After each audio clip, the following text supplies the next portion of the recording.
what do you say to people? Like, I mean, from my understanding, like your programs are intense. They are, I think that they can be a little bit intimidating. And whenever you have people who are, they have really low self-esteem, or they're just sitting on the couch, they want to make a change. Like, what is it that you can do to, like, how do you encourage those people? Like, if you're like, hey, let's do this program, and you have a new program coming out, like, what would be your advice to those individuals? And like, I think, going back to like how I was like giggling before we like got on the call together today, because I mean, and my mom is insane. She is in her 60s as well. She's still a competitive mountain bike racer. She used to be she used to skydive professionally and do like all these crazy tricks. So like, it's just, I think that, whenever I see you and like everything that you're doing, like, I also think about my mother, that like people, I hear it all the time. They're like, oh, I'm in my 40s or like my 30s or like my 50s. Like I can't do that. Like, yeah, you can. And I think that you are the definition of like people who think that they, like, age doesn't have a fitness. Like it doesn't have a fitness level.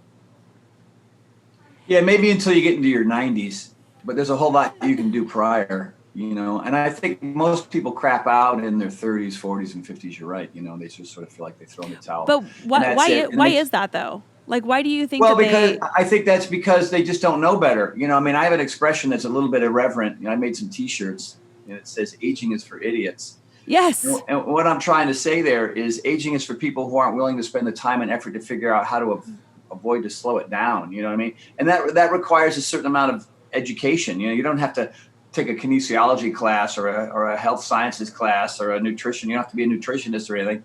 You just have to learn sort of the basics. But most people are completely unfamiliar with the basics, and they're chasing down this ghost that doesn't exist, which is really some shortcut to try to get to look some aesthetic way in a short period of time so that they can reminisce about the past or hope about the future or do things based on nothing that has to do with them, only about their ego and their desire to look in an aesthetic way based on how they assume other people want them to look. So there's all these really goofy, convoluted reasons why we exercise. But once you get off that train and you understand that what it really requires is it's about health and wellness and the quality of today, right? So what do I need to do today to improve the quality of today? I wrote a book about it. You know what I mean? It's called The Big Picture.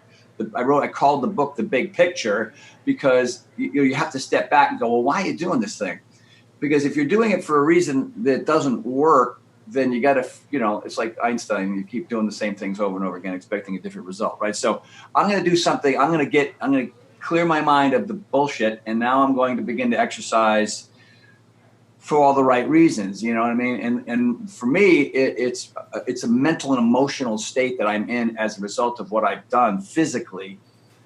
And I like that feeling. So I want to repeat that feeling. I just had a seminar this weekend. It was my fourth one, called the Paragon Experience, Paragon Super Camp. And so a lot of people come in from around. Is that your camp? It's my camp at my home. So people stay locally at local hotels. And we max out at about 28, 30 people. Because of COVID and everything else, we reduced it down to 12. So, the whole idea here is to get people to understand why they're doing this thing. I mean, what is your purpose? What is your plan? And how you staying accountable, right? We tap into all that stuff. We talk about intensity and consistency and all the, various concepts of fitness. But, I've got a ninja course here, and we put them on that. I've got pegboards, 2 of them. I've got a 17-foot rope. I've got parallel bars and high bars and rings. And so, there's a little bit of gymnastics. There's a little bit of ninja. There's obviously a lot of yoga. I have one of the top yoga instructors in the city come in and work with everybody.